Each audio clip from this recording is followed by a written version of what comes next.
Hello from Timisoara, Romania. I am very excited to be here. Country number 26 for me, and I was supposed to actually have a full day here, but there were some issues with border crossings coming in from Serbia to Romania. We got delayed massively. We were stuck there 2 hours, so I literally only have like 2 hours and 15 minutes to be able to see this entire city. But the good thing about this is that this is a city that is small enough that if I am constantly running around, I could see everything that there is, and everything is really located in the city center, so I'm confident I'll be able to do it. So Timisoara is Romania's third largest city. It has a population of 250,000 people, and believe it or not, this was actually designated in the year 2023 as the Eastern European Cultural City. Because of its architecture, trams, and green space, it is known as Little Vienna, or the Vienna of Eastern Europe. The city's roots go all the way back to the Roman Empire, but since then also it was ruled by the Hungarian, Ottoman Empire, and Habsburg Empire. And the historical significance of recent history actually matters a lot. This city was really what led the Romanian Revolution in 1989. So it had the uprise against their dictator, and that is really what you could argue really was one of the jumping points for the fall of communism. Walking alongside this area, you're going to find so many different things because you have so many restaurants that are lined up alongside, and same with these shops. There are so many things that you could buy, like clothes. You definitely should get some Romanian attire, and alongside the entirety of it, you have the little area with all the green space. Look at the street that I'm walking down right now. I love this because it's shaded, but it's because of the umbrella design. The umbrellas that are strung across over, going from one building to another, and they are also brightly colored. I did not expect to find this at all. And of course, yeah, all the restaurants and ice cream shops lining up left and right. It's not just that one umbrella street. There are many streets that have things strung from above. This is one with light bulbs, so I picture at night all of them are on, and it is stunning. I like to think of this as it's almost like one just giant big central square, so no matter where you go, you will be finding these green spaces. Like, look at this, that's right behind me with all the flowers and the setup and everything. You just get that same vibe no matter where you go. And if you walk down to one side of the central area, the other side back, go a few times, it won't take you more than 2 hours to see everything. It's a lot more fun than I expected. I thought it would be rather dead, but no, there are so many people walking in the square right now having food. There is music playing, and wow, it is actually a lot more stunning than I would have expected. The square is really large. I mean, I didn't think that there would be this much openness. Amongst the restaurants, there is a lot. You can find Japanese food, Korean food, Romanian food, German food, Italian food, even American food here. This part of the square, which is in the eastern part of the city, this has such a great vibe. This might be my favorite in terms of all of the colorful buildings. And you have trains, old-fashioned trains that are put up there on display. And this area, it's giving like a very Ukrainian feel. The trains on display here have a lot of history. I took a picture of the sign. Here it is on the screen. Pause to read. So yeah, definitely take a walk down here.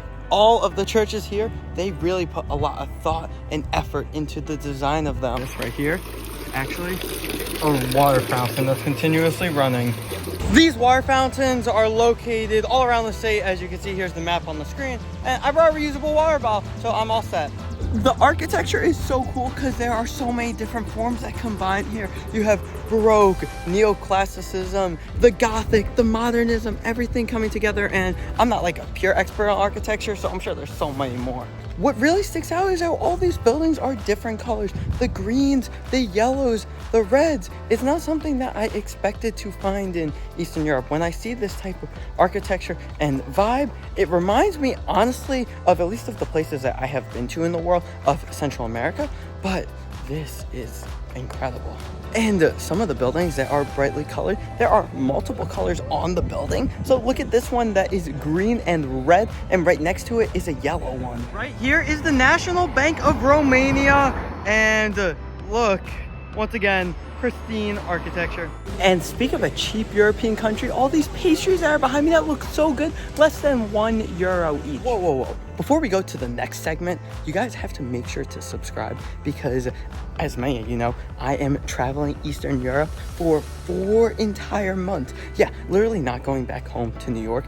4 straight months in Eastern Europe, going everywhere. Serbia, Romania, Montenegro, Croatia, Bosnia, everywhere. Right here is the Metropolitan Cathedral, and oh my god, this is without a doubt the most stunning building in the entire city. So this is a church, is where the seat of the Archbishop of the area is, and I love the architecture. It feels very, very Eastern European, which obviously makes sense, but just the top, like, I don't know what exactly they call these architectural features, but like the swirls and the green on top, anywhere you're in the city, you look up and it's there. There are a bunch of stands that they have set up outside too, both going down this side of the cathedral and down this side as well. Maybe it has to do with the fact that today is a Sunday, so mass just ended. Yeah, but love how this is set up. Some are selling books, some are selling religious portraits, and I love this one that is selling honey. This is exactly what I mean with the cathedral. Look, central walking area, and then straight ahead over everything leading to Little Vienna. This is why you need to subscribe, because I am going to Vienna actually, and I'm spending more than a week there shortly, so make sure you subscribe so you can see how Little Vienna compares to real Vienna. Okay, so what I'm going to do right now is I'm just going to run through a list of fun facts about Timisora, and some of these are really going to surprise you. They shocked me. So did you know that this was the second city in the entire world with lights? I know, wait, that's crazy to think about. 1884, lights, street lights and all that were put here in Timisora. The first city in the world was New York City. So yeah, the contrastingness between those two.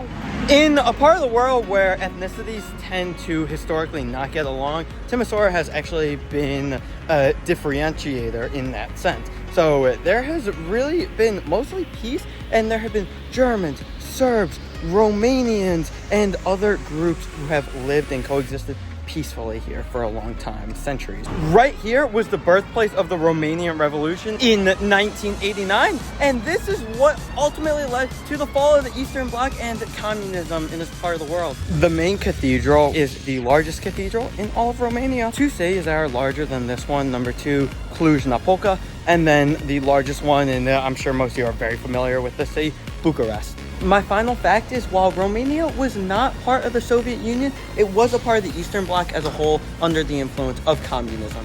I am at the center of the park, the very first entrance, and I love, look at this statue that is right here, and we have 1 fountain, 2 fountain, and it's actually a lot bigger than I expected. There are also a lot of head busts around. I assume it is for prominent Romanian figures. They have a little description underneath their name, what date they were born, what date they died, but unfortunately, yeah, I can't read any of it, so don't know what to tell you.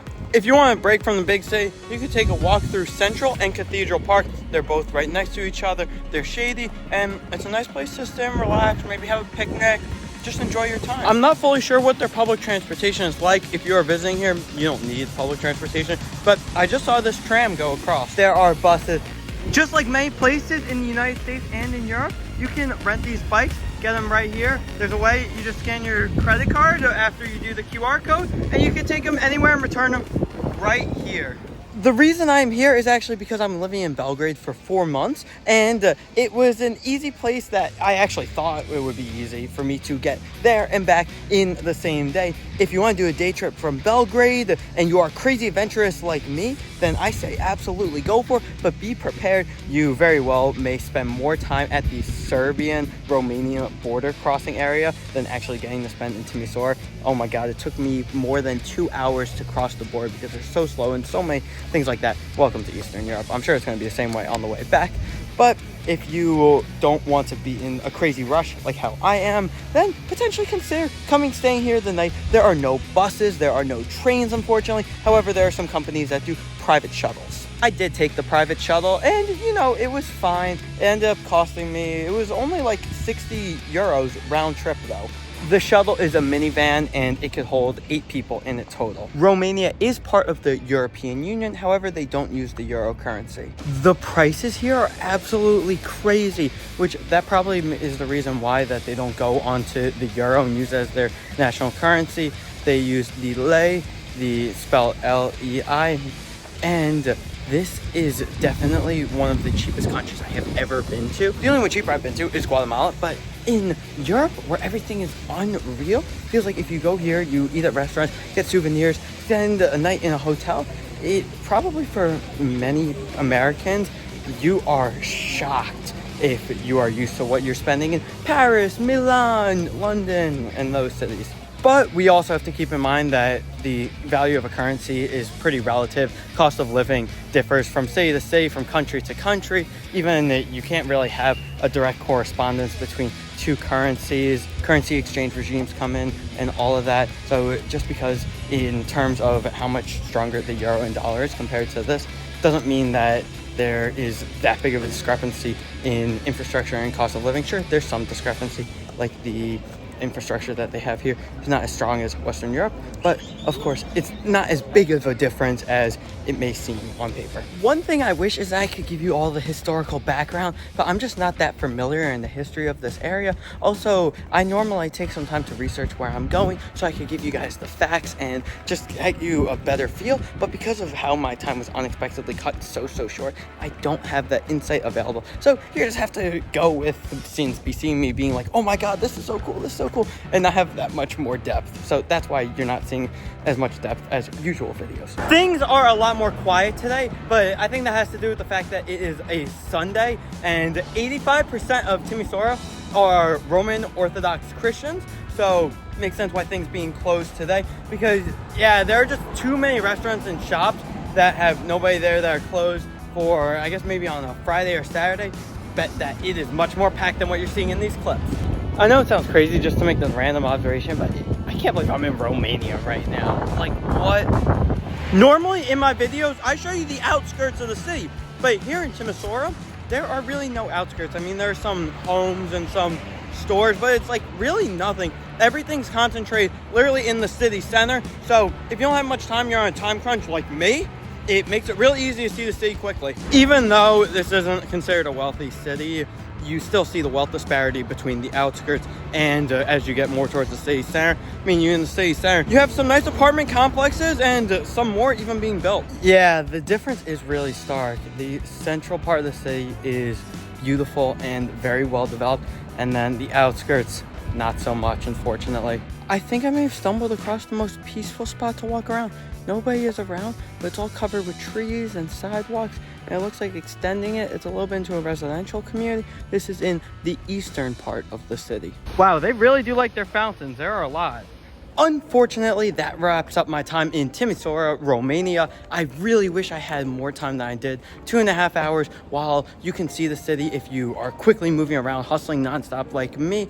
I wish I had a much more leisurely pace. I wish I had around 6 hours. If you want to do a day trip from Belgrade, it is quite difficult to do, unfortunately. But I hope in the future I can explore more of Romania. I really hope to make it to Bucharest. I'd love to get to Cluj-Napoca. And overall, Timisora, it is such a vibe, especially the central area. That's where everything takes place. The restaurants, the architecture, the colors, and just the overall atmosphere. It is really, really enjoyable. Bye, Romania. Peace out, Romania. Country number 26.